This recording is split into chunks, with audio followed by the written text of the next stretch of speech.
சில பேருக்கு தொட்டதெல்லாம் வெற்றியா முடியும், சில பேருக்கு தொட்டதெல்லாம் தோல்வியா முடியும். இதுல உள்ள ரகசியம் என்ன? அதை தெரிஞ்சுக்கணும்னா இந்த கதையை கேளுங்க. ஜப்பான்ல ஒரு பெரிய வீரர் இருந்தார். அவர் பேரு நொபுனாகா. அவர்கிட்ட இருந்த படை வீரர்கள் கொஞ்சம் பேர் தான். சிறிய படை பலத்தை வச்சுக்கிட்டு பெரிய பெரிய படைகளை எல்லாம் முறியடிச்சிருக்கிறார். அவர் அவ்வளவு சாமர்த்தியம் உள்ளவர். ஒரு தடவை எதிரி மீது படையெடுத்து போயிருக்கிறார். அப்போ அவருடைய படை வீரர்களுக்கும் தளபதிக்கும் ஒரு சந்தேகம் வந்துட்டுது. இந்த போர்ல நாம வெற்றி பெற முடியுமா அப்படிங்கிற சந்தேகம் இருந்தாலும் இதை எப்படி தலைவர்கிட்ட தெரிவிக்கிறது? ரொம்ப யோசனை பண்ணாங்க. கடைசியா கொஞ்சம் துணிச்சலை வரவழைச்சுக்கிட்டு மெதுவா கேட்டுட்டாங்க. அவர் பார்த்தார், சரி அதை நாம முடிவு செய்ய வேணாம், புத்த விகாரத்துக்கு போயிட்டு வருவோம், பூவா தலையா போட்டு பாத்துருவோம், என்ன வருதோ அது பிரகாரம் செயல்படுவோம், என்ன சொல்றீங்க? ஏன்னா போருக்கு செல்லும் போது முழு மனசோட போகணும், ஊசலாட்டம் இருக்கக்கூடாது அப்படின்னார். தளபதியும் படை வீரர்களும் சரின்னு ஒத்துக்கிட்டாங்க. உடனே அவங்க எல்லாரும் அங்க பக்கத்துல இருந்த கோயிலுக்கு போனாங்களாம். தலைவர் உள்ள போனார். எல்லாரும் ஆவலோட வெளியில காத்துக்கிட்டு இருக்கிறாங்க. ரொம்ப நேரத்துக்கு அப்புறம் அவர் வெளியில வந்தார். தளபதி, துணை தளபதிகள் எல்லாரையும் கிட்டத்துல கூப்பிட்டார். அவங்க முன்னிலையில ஒரு தங்க காசை எடுத்தார். இத பாருங்க, இப்ப பூவா தலையா போட்டு பாத்துருவோம்.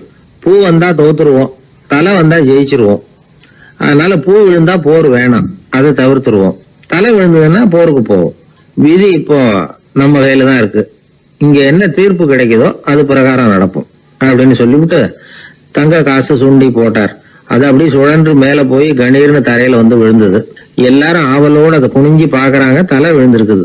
ஒரே மகிழ்ச்சி, ஆரவாரம். அதுக்கப்புறம் அவங்களுக்கு சந்தேகம் வரவே இல்லை. அப்படியே உறுதியான ஒரு முடிவோட போருக்கு போனாங்க. வெற்றியோட திரும்பி வந்தாங்க. வெற்றி விழா நடக்குது. தளபதி பேசுறார். இந்த வெற்றியை காசுதான் முடிவு பண்ணுச்சு, அதனால விதியை வெல்ல யாரால முடியும் அப்படின்னார். சொல்லிவிட்டு உட்கார்ந்தார். அப்போ அந்த தலைவர் தன்கிட்ட இருந்த அந்த தங்க காசை எடுத்து ரகசியமா தளபதி கிட்ட கொடுத்தாராம். தளபதி அதை வாங்கி பாக்குறாரு. அந்த நாணயத்துல 2 பக்கமும் தலை தான் இருக்குது. இதுல இருந்து என்ன தெரியுதுன்னா, வெற்றியின் ரகசியம் என்னன்னா மன உறுதி தான். எதை செஞ்சாலும் மனக்குழப்பம் இருக்கக்கூடாது. எண்ணி துணிக கருமம், இது வள்ளுவர் வாக்கு. பரீட்சை ரிசல்ட் வர்ற சமயம் ஒரு பையன் ஒரு காசை சுண்டி போட்டு தலையா பூவா பாத்துக்கிட்டு இருந்தான். என்னப்பா பாஸா ஃபெயிலா பாக்குறியா அப்படின்னு கேட்டாங்க. பரீட்சை ரிசல்ட்டை பொறுத்த வரைக்கும் எனக்கு சந்தேகம் இல்லை சார் அப்படின்னா. அப்புறம் எதுக்கு இது அப்படின்னு கேட்டாங்க. ரிசல்ட் வந்த பிறகு எங்க அப்பா என்னை திட்டுறதோட விட்டுருவாரா இல்ல அடிப்பாரா அப்படிங்கறத தெரிஞ்சுக்கிறதுக்காக இது அப்படி. ஒரே ஒரு ஊர்ல ஒரு ராஜா இருந்தார். அவரு ஒரு வித்தியாசமான ராஜா.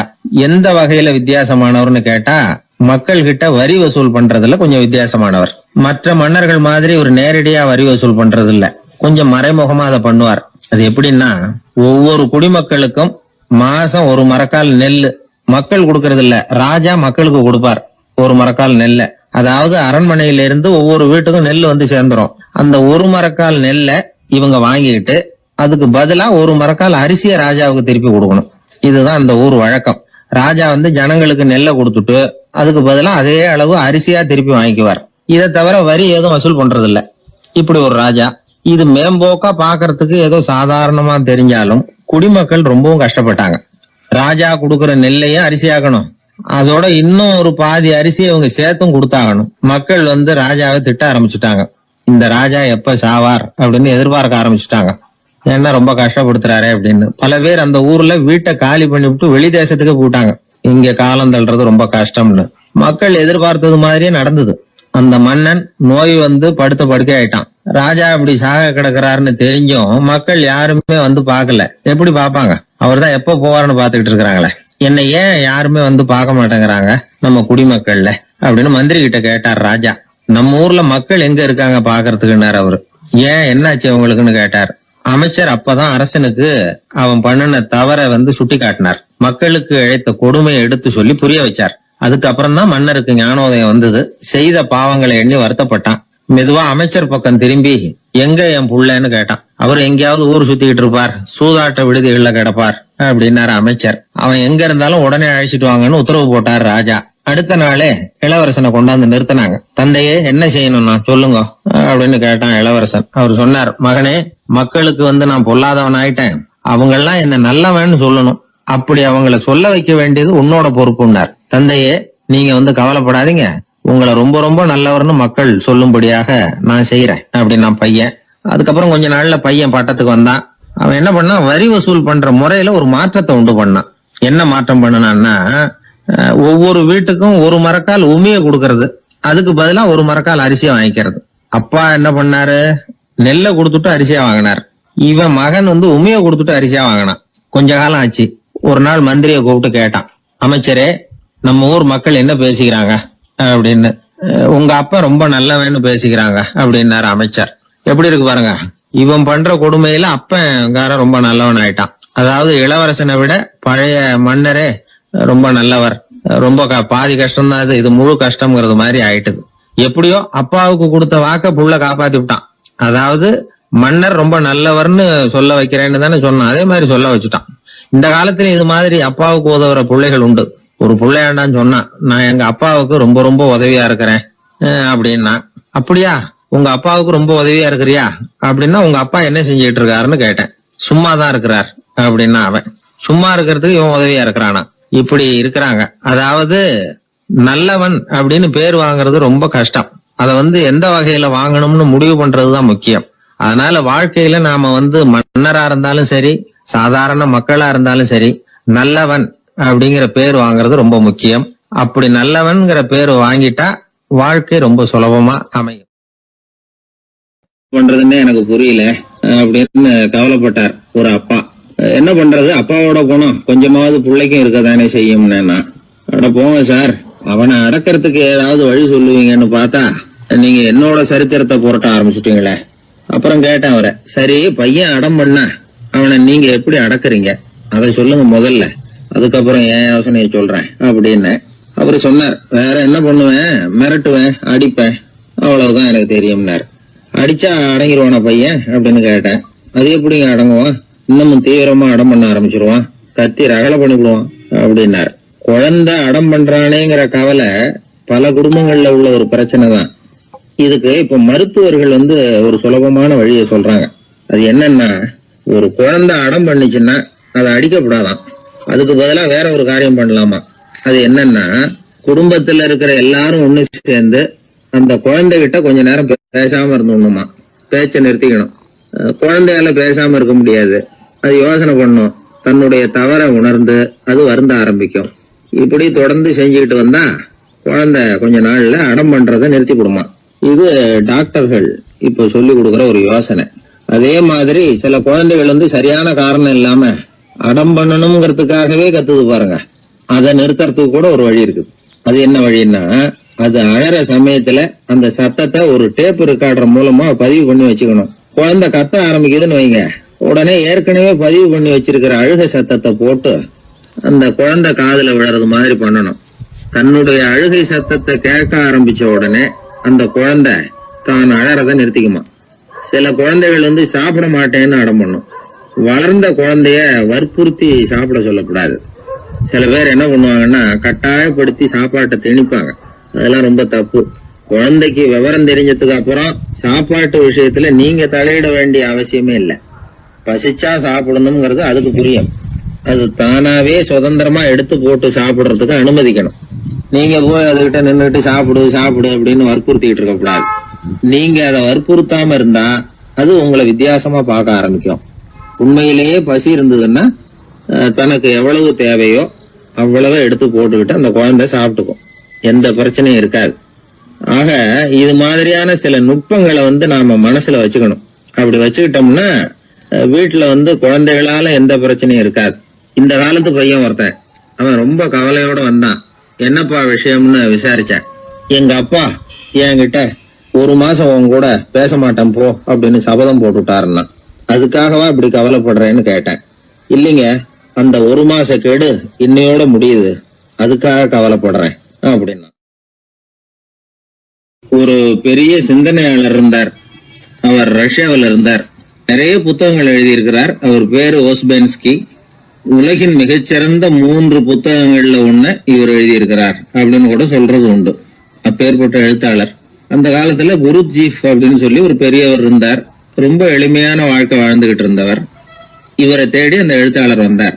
ஐயா, உங்ககிட்ட சில கேள்விகள் கேட்டு விளக்கம் பெறலாம்னு வந்திருக்கிறேன்னார். உடனே அந்த பெரியவர் என்ன செஞ்சாரு தெரியுமா? ஒரு வெற்று காகிதத்தை எடுத்தார், அவர்கிட்ட கொடுத்தார். இந்தாங்க, இதை வச்சுக்கங்க. நாம 2 பேரும் பேசுறதுக்கு முந்தி நீங்க ஒரு காரியம் பண்ணணும்னார். என்ன செய்யணும் சொல்லுங்கன்னார் அவரு. இந்த காகிதத்துல உங்களுக்கு தெரிஞ்சதெல்லாம் என்ன, தெரியாததெல்லாம் என்ன அப்படிங்கிற பட்டியலை எழுதிக்கிட்டு வாங்க. அதுக்கு பிறகு உங்களுக்கு தெரியாத விஷயங்களை பத்தி நாம 2 பேரும் உரையாடலாம். ஏன்னா உங்களுக்கு தெரிஞ்சதை பத்தி நாம பேசி பிரயோஜனம் இல்லை, தெரியாததை பத்தி பேசினாதான் உங்களுக்கு அது உபயோகமா இருக்கும் அப்படின்னார். இவர் இப்படி சொன்னது அந்த எழுத்தாளருக்கு கொஞ்சம் தர்ம சங்கடமா இருந்தது. நாம எப்பேற்பட்ட சிந்தனையாளர், நம்மள போய் இவர் இப்படி எழுத சொல்றாரு அப்படின்னு நினைச்சாரு. இருந்தாலும் அந்த பெரியவர் பேர்ல இவருக்கு ரொம்ப மரியாதை. அதனால அவர் கொடுத்த காகிதத்தை வாங்கிட்டு தனியா ஒரு இடத்துல போய் உட்கார்ந்தார். யோசிக்க ஆரம்பிச்சார். முதல்ல யோசிச்சார், கடவுளை எனக்கு தெரியுமா அப்படின்னு. கடவுளை பற்றித்தான் எனக்கு தெரியுமே தவிர கடவுளை தெரியாதுங்கிறது புரிஞ்சுது. அதனால தனக்கு தெரிந்த ஒரு விஷயம் கடவுள் அப்படின்னு அவரால் குறிப்பிட முடியல. அடுத்தபடி ஆத்மாவை பத்தி சிந்திச்சார். ஆத்மாவை பற்றித்தான் நமக்கு தெரியுமே தவிர ஆத்மா நமக்கு தெரிஞ்ச விஷயமா இருக்கல அப்படிங்கறது புரிஞ்சுது. அதனால ஆத்மாவையும் தெரிஞ்ச பட்டியல்ல சேர்க்க முடியல. இப்படி ஒவ்வொன்னா அவர் யோசிக்க யோசிக்க எதுவுமே நமக்கு தெரியலங்கிறது அவருக்கு தெளிவாச்சு. நேரா எழுந்திரிச்சு அந்த பெரியவர்கிட்ட போனார். ஐயா, உங்களை சந்திக்கிற வரைக்கும் எவ்வளவோ விஷயங்கள் எனக்கு தெரிஞ்சிருக்கிறதாக நினைச்சேன். ஆனா உங்ககிட்ட நிறைய கேள்விகள் கேட்கணுங்கிற ஆர்வத்தோட தான் வந்தேன். ஆனா நீங்க கேட்ட ஒரு கேள்விக்கு விடை காண முயன்ற போது எனக்கு எதுவுமே தெரியலங்கிறத புரிஞ்சுக்கிட்டேன் அப்படின்னார்.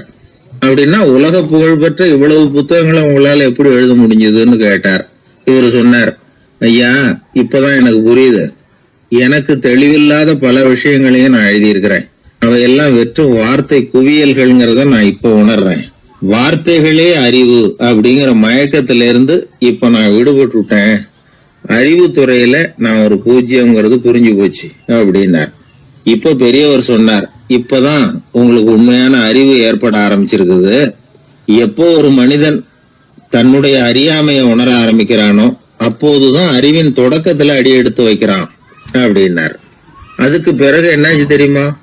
இந்த எழுத்தாளர், சிந்தனையாளர் ஓஸ்பென்ஸ்கி புஸ்தகம் எதுவுமே எழுதலையாம், அதோட விட்டாராம். நம்முடைய அறியாமை நமக்கு புரிய ஆரம்பிச்சுட்டதுன்னா நமக்கு அறிவு வளர ஆரம்பிச்சுட்டதுன்னு அர்த்தம். அது நமக்கு புரியறது இல்லை, அதுதான் சிக்கல். ஒரு நண்பர் சொன்னார், சார், நான் எப்போ வீட்டை பூட்டி விட்டு வெளியூர் போனாலும் திருட பூட்டை உடைச்சு விடுறான். அதனால இப்ப புத்திசாலித்தனமா ஒரு காரியம் பண்ணிவிட்டு உங்க ஊருக்கு வந்திருக்கிறேன்னார். என்ன செஞ்சிருக்கிறீங்கன்னு கேட்டேன். வீட்டை பூட்டாமலே வந்துட்டேன் அப்படின்னார். உபயோகமா இருக்கு அப்படின்னார். உடனே பார்வை இல்லாத அந்த பெரியவர் சொன்னாரு, வெளிச்சம்னு ஒண்ணு உண்மையிலேயே இருக்குதா அப்படின்னு கேட்டாராம்.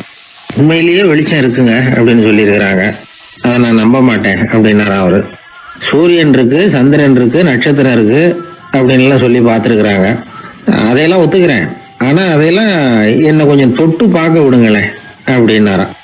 அதையெல்லாம் தொட்டு அறிய முடியாது அப்படின்னு சொல்லியிருக்கிறாங்க. அப்படின்னா முகர்ந்து அறியறேன், மோந்து பாக்குறேன். மோர்ந்து பார்க்க விடுங்க, ஏதாவது வாசனை வருதான்னு பாக்குறேன் அப்படின்னு இருக்கார். அதுவும் முடியாதேன்னாங்களாம். பெரியவர் யோசனை பண்ணிருக்கிறார். சரி, பரவாயில்ல, முரசு அடிக்கிறது மாதிரி அடிச்சு பார்க்கவாவது ஏற்பாடு பண்ணி கொடுங்க, அதை அடிச்சு பார்த்து அதோட சத்தத்தை உணர்ந்துக்கிறேன் அப்படின்னாராம். அதாவது ஒளியின் ஒலியை, அதாவது வெளிச்சத்தின் சத்தத்தை புரிஞ்சுக்கிறேன் அப்படின்னு சொல்லியிருக்கிறார். அதுக்கும் சாத்தியம் இல்லைன்னு சொல்லியிருக்கிறாங்க. சரி, அதுவும் முடியலன்னா அந்த வெளிச்சத்துல கொஞ்சம் எடுத்து என் கையில கொடுங்க, வாயில போட்டு சாப்பிட்டு பாக்குறேன் ருசி எப்படி இருக்குன்னு அப்படின்னு சொல்லி பார்த்திருக்காரு. எந்த வகையிலயும் அவரை அதை ஒத்துக்க வைக்க முடியல. சுத்தி இருந்தவங்க எல்லாம் குழம்பு போயிட்டாங்க. என்னங்க, நாங்க சொல்றத நீங்க நம்பலையா அப்படின்னு கேட்டிருக்காங்க. என்னுடைய 4 புலன்களுக்கும் புலப்படாத ஒன்ன நான் மாயை அப்படிங்கிறேன். நீங்க என்ன அவமானப்படுத்துறதுக்காக இப்படி சொல்றீங்கன்னு நினைக்கிறேன். ஏதோ உங்களுக்கு எல்லாம் பார்வைன்னு ஒண்ணு இருக்கிறதாகவும் அது எனக்கு இல்லைங்கிறதாகவும் சொல்லி என்ன நீங்க அவமதிக்கிறீங்க அப்படின்னார். தர்க்க சாஸ்திரத்துல மேதையான அந்த பெரியவர். சுத்தி இருந்தவங்க பார்த்தாங்க, வெளிச்சம் இருக்குங்கிறத இவர் நம்பணும், இவரை நம்ப வைக்கணும் அப்படின்னா அது புத்தரால தான் முடியும் அப்படின்னாராம் ஒருத்தர். சரி, அவர்கிட்டயே போவோம் அப்படின்னு சொல்லி எல்லாரும் அவர்கிட்ட போய் சேர்ந்தாங்க. விவரத்தை சொன்னாங்க. புத்தர் சிரிச்சாராம். எப்படிப்பட்டதுன்னு நான் நினைக்கிறேனோ, அதாவது உண்மை, அப்படித்தான் அவரும் நினைக்கிறார். எதையும் அனுபவபூர்வமா உணர்ந்தாதான் நம்ப முடியும். ஒளிய அனுபவித்து அறியாத வரையில அது இருக்கிறதா இல்லையா அப்படிங்கிற கேள்விக்கு இடம் கிடையாது. அதனால அவரு அதை நம்பாததும் சரிதான் அப்படின்னு சொன்னாராம் புத்தர். அதுக்கப்புறம் சொல்லியிருக்கார், உங்களை குணப்படுத்தி கொள்ளலாம், உங்களுக்கு தேவை ஞானி கிடையாது, உங்களுக்கு தேவை மருத்துவர் அப்படின்னாரா. ஒரு டாக்டர் கிட்ட அழைச்சிட்டு போயிருக்கிறாங்க. பார்வை கிடைச்சிட்டுது. வெளிச்சத்தை கண்டதும் அவர் மகிழ்ச்சி அடைஞ்சார். புத்தரை வணங்கினார். நான் வாதம் பண்ணேன், நீங்க எதிர்வாதம் பண்ணல. என்னுடைய பிரச்சனை மருத்துவரால் தான் தீரும் அப்படின்னு சொல்லி எனக்கு பார்வை கிடைக்க செஞ்சீங்க அப்படின்னாராம். மனித குலத்துல ரொம்ப அதிகமானவர்கள் நிலைமை இப்படித்தான். கண்ணை மூடிக்கிட்டு அதை சரின்னு ஒருத்தர் வலியுறுத்தி சொல்லிட்டு இருந்தா அவருக்கு உதவுறது அப்படிங்கிறது முடியாத காரியம். இந்த காலத்துல சில பேர் கண்களை திறந்துகிட்டே சில காரியங்கள் பண்ணுவாங்க. அது தப்புன்னு அவங்களுக்கு பின்னாடிதான் புரியும். ஒருத்தர் தன்னுடைய வலது காலில் கட்டு போட்டுக்கிட்டு அப்படி வந்தார். என்ன ஆச்சுன்னு விசாரிச்சாங்க. எங்க வீட்டு கண்ணாடி ஜன்னல்களை வெளிப்போக்கமா இருந்து சுத்தப்படுத்திக்கிட்டு இருந்தேன், சரியா தொடச்சிக்கிட்டு இருக்கோமா அப்படின்னு கொஞ்சம் பின்னாடி தள்ளி நின்னு பார்த்தேன் அப்படின்னார். அதுக்கும் உங்க கால் உடைஞ்சதுக்கும் என்ன சம்பந்தம்னு கேட்டாங்க. நான் குடியிருந்தது 4வது மாடியாச்சே அப்படின்னாராம். ஊர்ல ஒரு மன்னர் இருந்தார். அவரு பக்கத்து தேசத்து மேல படையெடுக்கணும்னு நினைச்சுக்கிட்டு இருந்தார். அதையும் தன்னுடைய நாட்டோட சேர்த்துக்கணுங்கிற ஆசை. எப்போ படையெடுக்கலாம்னு யோசிச்சுக்கிட்டு இருந்தார். இப்படி யோசிச்சுக்கிட்டு இருந்த சமயத்துல ஒரு பெரியவர் அவரை தேடிட்டு வந்தார். அவர் அடிக்கடி வருவார், அவர்கிட்ட பேசிக்கிட்டு இருப்பார். இப்போ அப்படித்தான் வந்தார். என்ன மன்னா யோசனைன்னாரு. இவர் தன்னுடைய யோசனையை சொன்னார். இந்த சமயத்துல மன்னருக்கு தாகம் எடுத்தது, தண்ணி குடிக்கணும் போல இருந்தது. உடனே அங்க இருந்த ஒரு அரண்மனை பணியாளரை கூப்பிட்டார். போய் கொஞ்சம் தண்ணி கொண்டு வாப்பா அப்படின்னாரு. அந்த பணியாளர் போனார். ஒரு கோடையில தண்ணி கொண்டு வந்தார். ராஜா கிட்ட நீட்டினார். ராஜா அதை வாங்கி குடிக்கிறதுக்காக வாய்கிட்ட கொண்டுட்டு போனார். அந்த நேரம் பார்த்து, மன்னா கொஞ்சம் பொறுங்கன்னார் இந்த பெரியவர். ஆவலோட குடிக்க போன மன்னர் அப்படியே நிறுத்திக்கிட்டு பெரியவரை பார்த்தார். இப்ப அந்த பெரியவர் சொன்னார், மன்னா, இப்ப உங்களை விட வலிமை உள்ள ஒரு சக்தி உங்களுக்கு தண்ணி கொடுக்க மறுத்துடுதுன்னு வைங்க, உங்களை குடிக்க விடாம தடுத்துடுது அப்படின்னா, இப்ப இந்த ஒரு கோவள தண்ணீரை என்ன விலை கொடுத்து வாங்குவீங்க அப்படின்னு கேட்டார். இப்போ எனக்கு இருக்கிற தாகத்துக்கு என்னுடைய அரசாங்கத்துல பாதியையாவது கொடுத்து இந்த தண்ணியை வாங்கறதுக்கு தயங்க மாட்டேன்னார் அவர். சரி, இப்ப அந்த தண்ணியை குடிங்கன்னார் பெரியவர். மன்னர் ஆவலோட அந்த தண்ணியை குடிச்சு முடிச்சார். அதுக்கப்புறம் கொஞ்ச நேரம் தன்னுடைய படையெடுப்பு பத்தி சொல்லிட்டு இருந்தார். கொஞ்ச நேரம் கழிச்சு மறுபடியும் இந்த பெரியவர் கேட்டார், மன்னா, இப்போ நீங்க ஒரு கோவள தண்ணீரை குடிச்சு முடிச்சிட்டீங்க. இப்ப அந்த தண்ணீர் உங்க உடம்பு விட்டு வெளியில வரக்கூடிய பாதை அடப்பட்டு போச்சு அப்படின்னு வச்சுங்க, அதை வெளியேற்றுவதற்காக நீங்க எவ்வளவு செலவழிப்பீங்க அப்படின்னு கேட்டார். மன்னர் யோசனை பண்ணார். அப்படி ஒரு நிலைமை ஏற்பட்டு போச்சுன்னா என்னுடைய அரசாங்கம் பூராவையும் அதுக்கு ஈடா தர்றதுக்கு கூட தயங்க மாட்டேன்னார். இப்ப அந்த பெரியவர் சொன்னார், எந்த அரசாங்கத்தின் மதிப்பு ஒரு கோவள தண்ணீர் அளவுக்கு கூட இல்லையோ அந்த அரசாங்கத்தை அடையணுங்கிற பேராசையில மனிதர்கள் தங்களுடைய சகோதரர்கள் கூடவே சண்டை போட்டுக்கிறாங்களே, அதுல ஏதாவது அர்த்தம் இருக்குதா அப்படின்னாராம். மன்னருக்கு இப்பதான் அர்த்தம் புரிஞ்சுதான். மனசுல தெளிவு உண்டாச்சு. தன் மனசுக்குள்ள உண்டான வெறிய விரட்டி அடிச்சு விட்டார். அதுக்கப்புறம் நிம்மதியா ஆட்சி புரிஞ்சார். இப்படி ஒரு கதை. உயிருக்கு என்ன விலை கொஞ்சம் யோசனை பண்ணி பாருங்க. ஆனா அது இப்ப எவ்வளவு மலிவா போயிட்டுது, அதையும் யோசனை பண்ணி பாருங்களேன். ஆசை பேராசையா மாறுது, அப்புறம் அது வெறியா ஆகுது, அதுக்கப்புறம் பைத்தியம் பிடிக்குது. இந்த காலத்து மனிதர்களுக்கு 2 விதமான பைத்தியம் பிடிச்சிருக்கிறதாக ஒரு பெரியவர் சொல்றார். ஒன்னு பணம், இன்னொன்னு அதிகாரம். இதெல்லாம் எவ்வளவு காலத்துக்கு நீடிக்கும்? ஒரு சர்வாதிகார நாட்டுல 3 பேர் ஜெயில இருட்டு அறையில பேசிட்டு இருக்கிறாங்க. நீ எப்படி இந்த ஜெயிலுக்கு வந்த அப்படின்னு ஒருத்தர் கேட்டாராம். இந்த நாட்டு ராஜாவை ஆதரிச்சு நான் பிரச்சாரம் பண்ணினேன், அதனால கூட்டத்துல தகராறு வந்துட்டுது, கலவரமா போச்சு, அதுக்கு நான் தான் காரணம்னு அரெஸ்ட் பண்ணி இங்க கொண்டாந்து போட்டாங்க அப்படின்னாராம் அவரு. சரி, நீ எப்படி இங்க வந்த அப்படின்னு இன்னொருத்தரை பார்த்து கேட்டிருக்காரு. நான் இந்த நாட்டு ராஜாவை எதிர்த்து பிரச்சாரம் பண்ணேன், அதனால கலவரம், அரெஸ்ட் பண்ணி கொண்டாந்து போட்டாங்கன்னார். சரிப்பா, நீ எப்படி அங்க வந்த அப்படின்னு 3வது ஆளை பார்த்து இவங்க கேட்டாங்களாம். இதுக்கு அந்த ஆள் மெதுவா வெளிச்சத்துக்கு நான் தான் இந்த நாட்டு ராஜா அப்படின்னாராம். அங்க ஒரு முனிவர் இருந்தார். சுவாமி, என்ன ஆசீர்வாதம் பண்ணுங்க, எனக்கு ஏதாவது புத்தி சொல்லுங்க அப்படின்னா அவர் ஆசீர்வாதம் பண்ணார். அதுக்கப்புறம் சொன்னார், மகனே, நீ எந்த காரியத்தை செஞ்சாலும் செய்யறதுக்கு முன்னாடி ஒரு தடவை அதனால ஏற்படக்கூடிய விளைவுகளை நல்லா யோசிக்கணும். உன் மனசுக்கு அது சரின்னு தெரிஞ்சா மட்டும் அதை செய்யணும் அப்படின்னார். அரசன் அவர் சொன்னதை அப்படியே மனசுல வாங்கிக்கிட்டான். அவர் காலடியில விழுந்து வணங்கினான். 100 பொற்காசுகளை அவர் காலடியில வச்சுட்டு திரும்பினான். அமைச்சர் இதை கவனிச்சார். என்ன இது, நம்ம அரசர் இவ்வளவு ஏமாளியா இருக்கிறாரு, இந்த ஒரு சாதாரண யோசனை சொன்னதுக்கு 100 பொற்காசுகள் கொடுத்துட்டாரு. அமைச்சர் இப்படி நினைக்கிறது அவர் முகத்தை பார்த்ததுமே அரசனுக்கு புரிஞ்சுட்டுது. இருந்தாலும் அதை பத்தி ஒன்னும் கேட்டுக்கல. 2 பேரும் திரும்பி அரண்மனைக்கு வந்து சேர்ந்தாங்க. அதுக்கப்புறம் அந்த அரசன் என்ன பண்ணான் தெரியுமா? காட்டுல முனிவர் சொன்ன அந்த புத்திமதியை ஒரு கல்லுல கல்வெட்டா செதுக்கணும். தன்னுடைய அறையில எல்லாரும் கண்ணிலையும் படும்படியாக அப்படி ஒரு இடத்துல பதிச்சு எல்லாரும் பாக்குறது மாதிரி பண்ணிவிட்டான். இப்போ அந்த அமைச்சருக்கு ஆச்சரியம், என்ன இது, நம்ம மன்னருடைய அறியாமையை புரிஞ்சுக்கவே முடியலையே, இத போய் கல்லுல செதுக்கி வைக்கணுமா, பேர்பட்ட அறிவுரையாது அப்படின்னு நினைச்சார். கொஞ்ச நாள் ஆச்சு. ஒரு நாள் அந்த மன்னருக்கு கடுமையான வயிற்று வலி. உடனே அரண்மனை வைத்தியரை கூப்பிட்டார். அவர் வந்து சேர்ந்தார். மன்னரை சோதிச்சு பார்த்தார். கொஞ்ச நேரம் இப்படியே படுத்துருங்க, நான் எங்க வீட்டுக்கு போய் இதுக்கு பொருத்தமா ஒரு மருந்து தயார் பண்ணிட்டு வரேன் அப்படின்னு சொல்லிட்டு ஓடினார். மருந்தோட திரும்பி அவர் வந்த சமயத்துல மன்னர் ஒரு கட்டில்ல கண்மூடி படுத்திருக்கிறார். பக்கத்துல யாரும் இல்ல. வைத்தியர் வந்தார். ஒரு சின்ன கோப்பையில கொஞ்சம் மருந்தை ஊத்தினார். அப்படியே அங்க சுத்தி முத்தி பார்த்தார். ஏதோ ஒரு பொடிய வந்து அதுல கலந்தார். கலந்து எடுத்துக்கிட்டு மன்னரை நெருங்கினார். கொஞ்சம் யோசனை பண்ணார். அப்புறம் திரும்பி போனாரு. கையில இருந்த மருந்து அப்படியே கீழே கொட்டிட்டு வந்தார். அந்த கோப்பையை நல்லா கழுவி சுத்தம் பண்ணி விட்டு மறுபடியும் கொஞ்சம் மருந்தை ஊத்திட்டு வந்தார். அதுக்கப்புறம் மன்னா அப்படின்னு சொல்லி மெதுவா கூப்பிட்டாரு. இவர் எழுந்திருச்சார். அப்புறம் இவரு சொன்னார், மன்னர் வைத்தியரே, நான் வந்து கண்ணை மூடிக்கிட்டு இருந்தாலும் அப்பப்ப கவனிச்சுக்கிட்டு தான் இருந்தேன். முதல்ல எதையோ கலந்தீங்க, அப்புறம் அதை கொட்டிவிட்டு வேற என்ன விஷயம், உண்மையை சொல்லுங்க அப்படின்னு மிரட்டினார். வைத்தியர் மிரண்டு போட்டார். அப்படின்னு மன்னருடைய காலில் விழுந்தார். அதுக்கப்புறம் உண்மையை சொன்னார். மகாராஜா, உங்களுடைய படை தளபதி உங்களை கொல்றதுக்காக சதி பண்ணார். விஷம் கலந்து கொடுக்கும்படியாக சொன்னார். வெகுமதி நிறைய தர்றேன்னார். நானும் சரின்னு சொல்லிவிட்டு இங்க வந்தேன். அவர் கொடுத்த விஷப்பொடிய மருந்துல கலந்தேன். எடுத்துக்கிட்டு உங்ககிட்ட வந்தப்போ எதிரில நீங்க வச்சிருக்கிற அந்த கல்வெட்டு வாசகம் கண்ணுல போட்டது.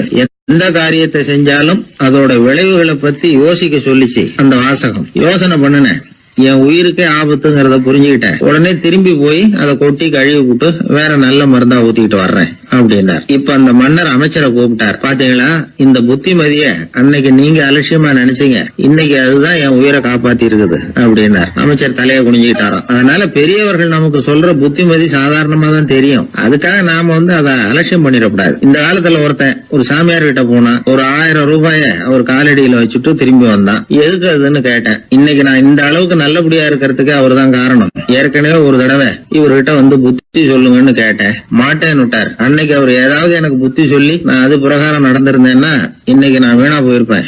அதுக்காக ஒரு நன்றியை தெரிவிக்கிறதுக்காக தான் இன்னைக்கு வந்தேன், இந்த காணிக்கையை செலுத்துறேன் அப்படின்னு சொல்லிவிட்டு அவன் பாட்டு தெருவில் இறங்கி நடந்து போனான். உழைப்பும் நேர்மையும் உயர்வதற்கு வழிகள்.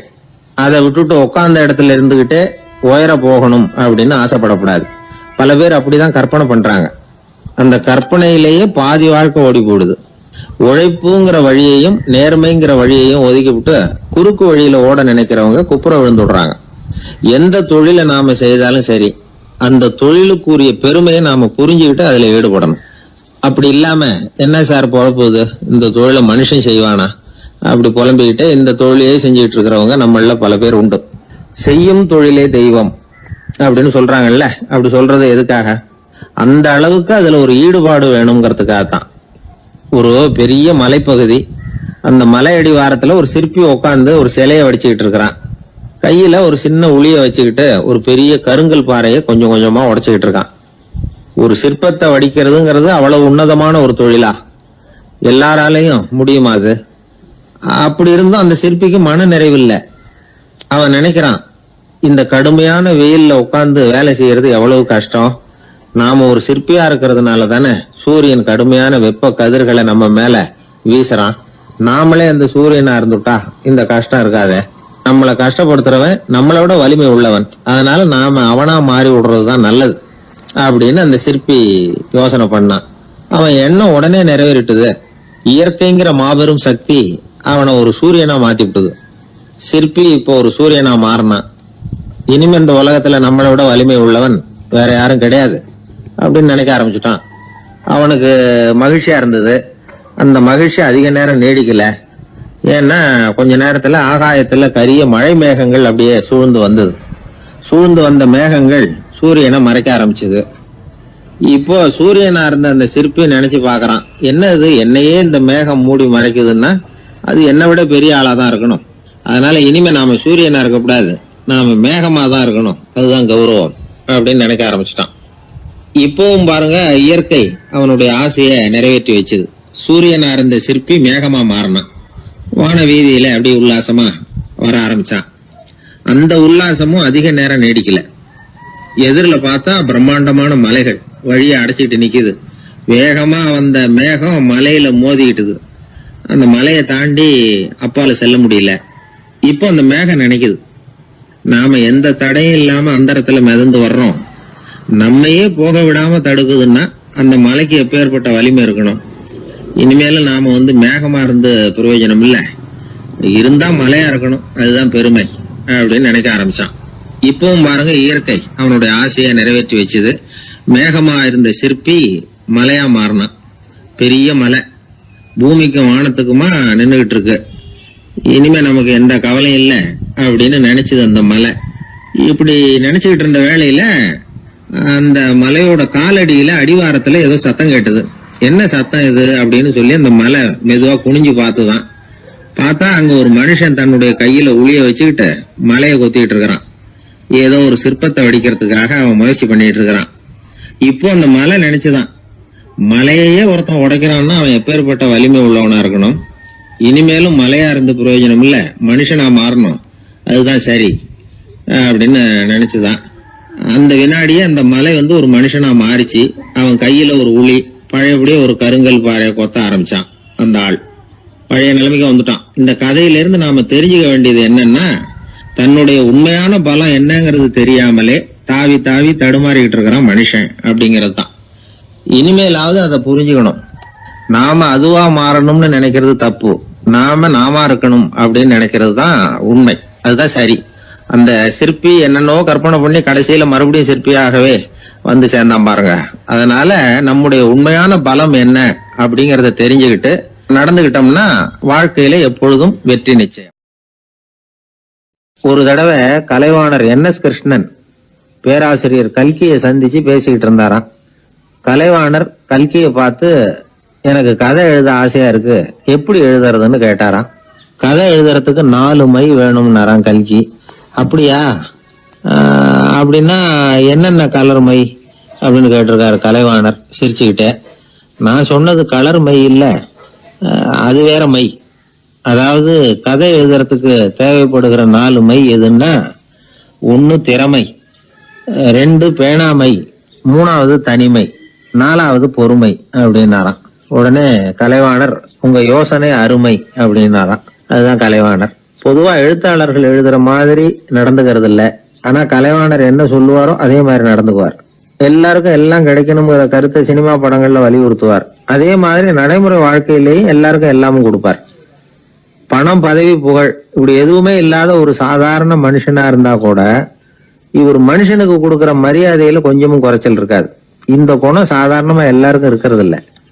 அவரு சினிமா தியேட்டருக்கு போய் சினிமா பாக்குறது வழக்கம். அவரு வந்திருக்கிறாருங்கிறது தெரிஞ்சா போதும், வெளியில பிச்சைக்காரங்க கூடிடுவாங்க. இது அவருக்கு தெரியும். வெளியில நம்மளை நம்பி ஒரு கூட்டம் காத்துக்கிட்டு இருக்குமேன்னு நினைப்பார். உடனே ஒரு 100 ரூபா நோட்டை கொடுத்து சில்லறையா மாத்திட்டு வர சொல்லுவார். படம் முடிஞ்சு வெளியில வர்றப்போ சில்லறையோட வருவார். எல்லாருக்கிட்டையும் கொடுத்துருவார். ஏன்னா எல்லாரும் தேடிட்டு வருவாங்க அவரை.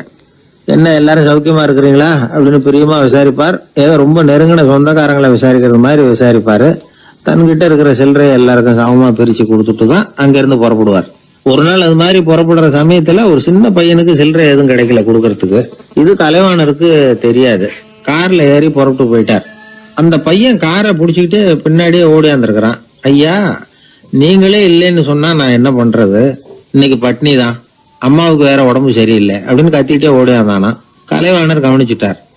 உடனே காரை நிறுத்த சொன்னார். இறங்கினார்.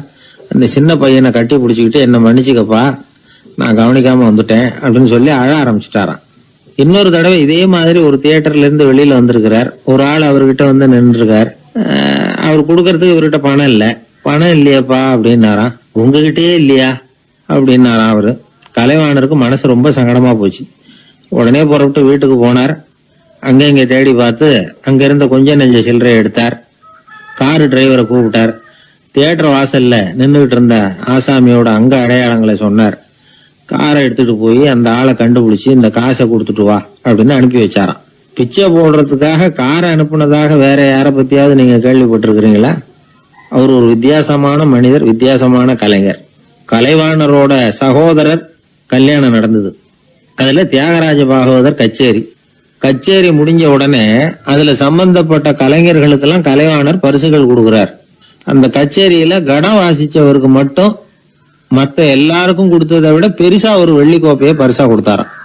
மத்தவங்களுக்கு எல்லாம் சின்னதா கொடுத்துட்டு கட வித்துவானுக்கு மட்டும் பெருசா பரிசு கொடுக்குறீங்களே ஏன்னு கேட்டிருக்கிறாங்க. அதுக்கு கலைவாணர் விளக்கம் கொடுத்தாராம். இப்பெல்லாம் ரயில்ல கூட்டம் அதிகங்கிறது உங்களுக்கு எல்லாருக்கும் தெரியும். இந்த வித்வான் இவ்வளவு பெரிய மண்பானைய ரயில்ல ரொம்ப பத்திரமா உடையாம ரொம்ப தூரத்துல இருந்து கொண்டு வந்திருக்கிறாரே, அது என்ன சாமான்யமான காரியமா?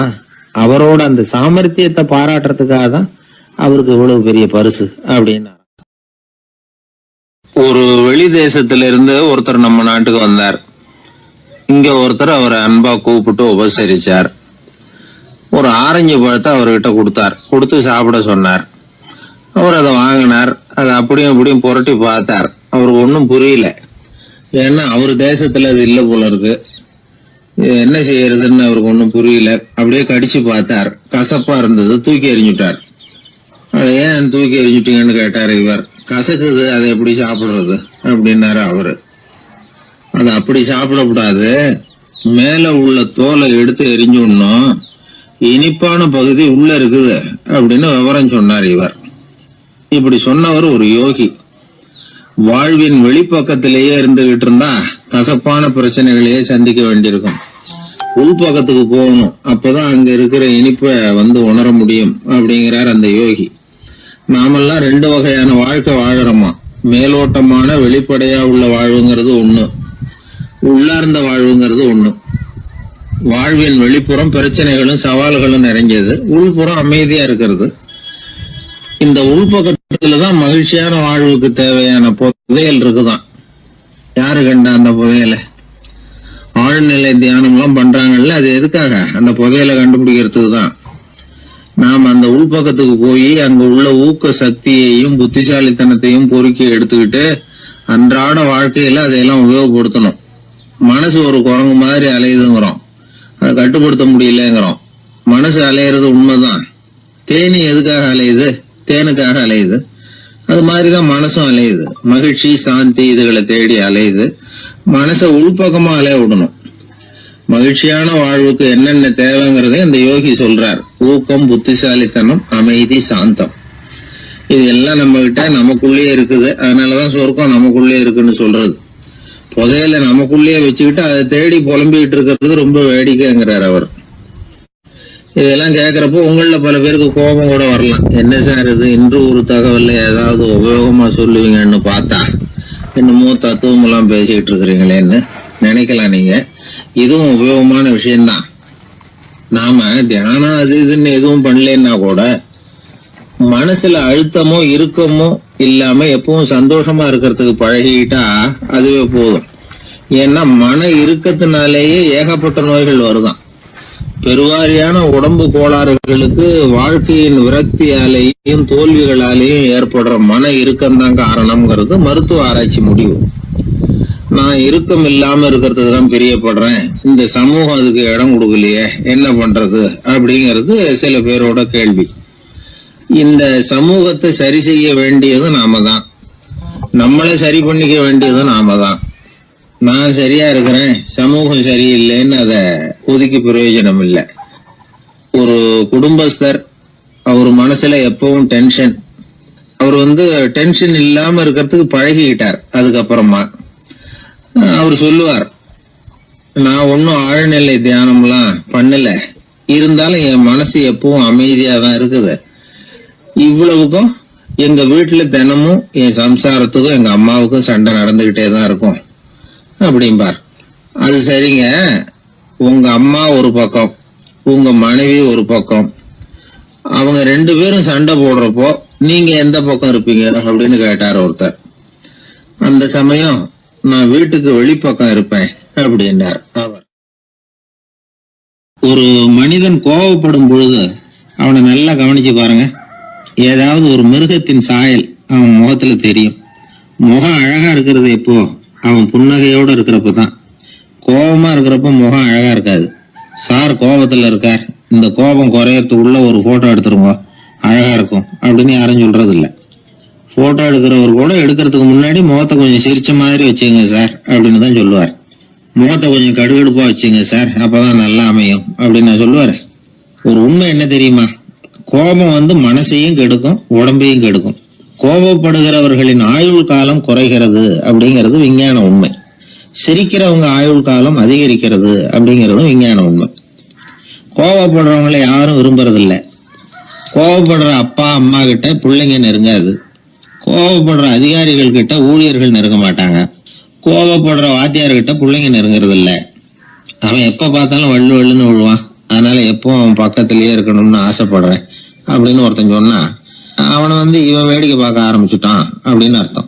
சரி, இந்த கோபம் எதனால வருது? இயலாமையினாலதான் வருதான். இப்ப நீங்க நினைக்கிறத நிறைவேற்றக்கூடிய சாமர்த்தியம் உங்ககிட்ட இல்லைங்கிறப்போ அது கோபமா வெளிப்படுது, அவ்வளவுதான். திறமை உள்ளவன் கோபப்பட வேண்டிய அவசியமே இல்லை. ஒரு உண்மையான கவிஞன் கிட்ட போய் ஒரு கவிதை எழுதி கொடுங்க அப்படின்னு சொன்னா அவன் உடனே எரிச்சல் அடையக்கூடாது. எரிச்சல் வந்தா அது அவனுடைய இயலாமையை காட்டுது. சிற்பி சிலை செதுக்கிறதுக்கு கோபப்படக்கூடாது. ஒரு அதிகாரி சொன்னார், நீங்க சொல்றதெல்லாம் சார் தான் சார், இருந்தாலும் கோவப்படலைன்னா வேலை நடக்காது சார், அதனாலதான் தினமும் ஆபீஸ்ல கத்திட்டு கிடக்குறேன் அப்படின்னார். ஆனா உண்மை என்ன தெரியுமா? கத்துறதுனால கத்துறதுதான் நடக்குமே தவிர காரியம் நடக்காது. வேலை நடக்கிறது மாதிரி ஒரு பாவனை நடக்கும், அவ்வளவுதான். தவறு செய்கிறவர்களுக்கு தண்டனை கத்துறது மட்டும் இல்ல, திட்டு வாங்குற யாரும் தான் செஞ்சது தவறுதான் அப்படின்னு ஒத்துக்கிறது இல்ல. அத அவங்க உணர்றதும் இல்ல. அப்படி இருக்கிறப்போ திட்டுறதுனால என்ன பிரயோஜனம்? திட்டுறது நோக்கம் என்ன? திட்டு வாங்குறவங்க திருந்தணுங்கிறது தானே. நோக்கம் நிறைவேறாதுன்னா எதுக்காக கத்தணும்? திட்டுறது மூலமாவே ஒருத்தனை திருத்த முடியும்னா திருடுறவனை எல்லாம் கூப்பிட்டு கொஞ்ச நேரம் திட்டி போயிட்டு வாப்பா, இனிமே நீ திருந்திவிட்ட அப்படின்னு சொல்லி வச்சுடலாமே. இதுல நாம முக்கியமா புரிஞ்சுக்க வேண்டியது என்னன்னா, கோபம்ங்கிறது நாம அடுத்தவங்களுக்கு கொடுக்கிற தண்டனை இல்ல, அது நமக்கு நாமே கொடுத்துக்கிற ஒரு தண்டனை. அடுத்தவங்களை திருத்துறதாக நினைச்சுக்கிட்டு நம்ம நாமே கெடுத்துக்கிற ஒரு முயற்சி. நம்ம மனசு கெட்டு போகுது, நம்ம உடம்பு கெட்டு போகுது, அதுதான் கண்ட பலன். நம்ம ஆள் ஒருத்தன் சொன்னா, நான் கோபம் வந்துட்டுதுன்னா அதை மனிதர்கள் மேல காட்ட மாட்டேன் சார், அவங்கள திருத்த முடியாதுன்னு எனக்கு தெரியும் அப்படின்னா. வேற என்ன பண்ணுவேன் அப்படின்னு கேட்டேன். பாத்திரங்கள் பேர்ல காட்டுவேன், வீட்டுல இருக்கிற பாத்திரங்களை எல்லாம் எடுத்து வெளியில வீசி எறிவேன் அப்படின்னா. அதனால கோபம் குறைஞ்சுதா அப்படின்னு கேட்டாங்க. எனக்கு குறைஞ்சுது, ஆனா எதிர்த்த வீட்டுக்காரனுக்கு அதிகமாயிட்டுதுன்னு நானும். அது எப்படிறான்னு கேட்டிருக்காங்க. நான் எனக்கு கோபம் வந்த உடனே நேரம் அவங்க வீட்டுக்குள்ள போய் அங்க இருக்கிற பாத்திரங்களை தான் எடுத்து வெளியில வீசி எறிகிறேன் அப்படின்னா. நம்ம உடம்புல ரத்த அழுத்தம் இருக்குதே, அது நல்லதா கெடுதலா? உடனே அது கெடுதல்னு தான் சொல்லுவோம். ஆனா உண்மை அது இல்ல. இயற்கையா உள்ள ரத்த அழுத்தம் நம்ம உடம்புக்கு தேவையான ஒண்ணு. அந்த அழுத்தம் அதிகமா போனாதான் கெடுதல். அததான் நாம பிபின்னு சொல்றோம். ஆனா அது உண்மையிலேயே உயர் ரத்த அழுத்தம், ஹைப்பர் டென்ஷன். இதயம்ங்கிறது ஓயாம வேலை செஞ்சுக்கிட்டு இருக்கிற ஒரு பம்பு. இதயம் சுருங்கி ரத்தத்தை பம்பு செய்யறப்போ ரத்த அழுத்தம் கூடுதலா இருக்கும். இதுக்கு பேரு சிஸ்டாலிக் பிளட் பிரஷர் அப்படின்னு பேர். இதயம் விரிந்த நிலைக்கு திரும்புறப்ப ரத்த அழுத்தமும் குறையுது. இதுக்கு பேரு டயஸ்டாலிக் பிளட் பிரஷர் அப்படின்னு பேர். இப்படி இது மாறி மாறி இருக்கும். இந்த பிபி 140 90 இப்படின்லாம் சொல்றாங்கல்ல, இதுதான். சீரா இருக்க வேண்டிய ரத்த அழுத்தம் ஒரு அளவுக்கு மேல அதிகரிச்சுட்டா ஆபத்து ஆரம்பம்னு அர்த்தம். சரி, இந்த உயர் ரத்த அழுத்தம் உண்டாகிறதுக்கு என்ன காரணம்? இதனாலதான் இது வருதுன்னு ஒரு காரணத்தை குறிப்பிட்டு சொல்ல முடியாது. ஆனா வம்சாவளி காரணம், ரொம்ப டென்ஷனான சூழ்நிலையில வேலை செய்யறது, உடம்பு குண்டா இருக்கிறது, இதெல்லாம் இந்த ஹை பிபிக்கு துணை செய்யுது. அப்படிதான் எடுத்துக்க வேண்டியிருக்குது. இது கிருமியினால ஏற்படுற வியாதி இல்ல, உடம்புல ஏற்படுற ஒரு பழுது, அவ்வளவுதான். 40 வயசுக்கு மேலதான் பொதுவா இது பாதிக்கும். அதெல்லாம் சரி, ஒருத்தருக்கு உயர் ரத்த அழுத்தம் இருக்குது, அதை கட்டுப்படுத்துறதுக்கு வழி ஏதாவது உண்டா அப்படின்னா உண்டு. மருந்து கொடுத்தும் சரி பண்ணலாம். மருந்து இல்லாத சிகிச்சை முறைகளும் இருக்குது. இப்ப மருந்து சாப்பிடுறதுன்னா டாக்டர் கிட்ட போயிடலாம். அதுக்கு இப்ப சுமாரா 30 விதமான மருந்துகள் இருக்குதான். மருந்தோட உடல் கட்டுப்பாடும் மனக்கட்டுப்பாடும் சேர்ந்ததுன்னா ரொம்ப விசேஷம். அது இருக்கட்டும், மருந்து இல்லாம நாம செய்ய வேண்டியது என்ன அதை தெரிஞ்சுக்குவோம். முதல்ல சீரான உடற்பயிற்சி, வாக்கிங் ரொம்ப நல்லது. மனசை அமைதிப்படுத்துறதுக்கு யோகாசனம், ஆழ்நிலை தியானம், இது மாதிரியான பயிற்சிகள் நல்லது. ஒரு காலத்துல யோகாசனம் பண்ணுங்க, தியானம் பண்ணுங்கன்னு சொன்னா ஒரு மாதிரியா பார்த்தாங்க. இப்ப மருத்துவ நிபுணர்களே அதெல்லாம் ரொம்ப அவசியம்தான் அப்படின்னு சொல்றாங்க. இன்னொரு அதிசய சிகிச்சை முறை இப்போ வழக்கத்துக்கு வந்திருக்குது. பயோ ஃபீட்பேக் அப்படின்னு பேர். மூளையின் அழுத்த அலைகளை பதிவு பண்ணி அதை மறுபடியும் உடம்புக்குள்ள செலுத்தி இந்த ரத்த அழுத்தத்தை சீராக்கி போடுறாங்க. சில பேருக்கு இந்த ஹை பிபி பார்டர் லைன்ல இருக்கும். அவங்களுக்கெல்லாம் மருந்துகள் அவசியம் இல்லை. வாழ்க்கை முறையில சில மாற்றங்களை பண்ணிக்கிட்டாவே போதும். பிஹேவியரல் மாடிஃபிகேஷன்ஸ் சொல்றாங்க. அது எப்படின்னா, பரபரப்பான வாழ்க்கை முறையை தவிர்க்கணும். புகைப்பிடிக்கிற பழக்கம், மது அருந்தும் பழக்கம் இதெல்லாம் இருந்தா விட்டுடணும். சாப்பாட்டுல உப்பை குறைக்கணும்.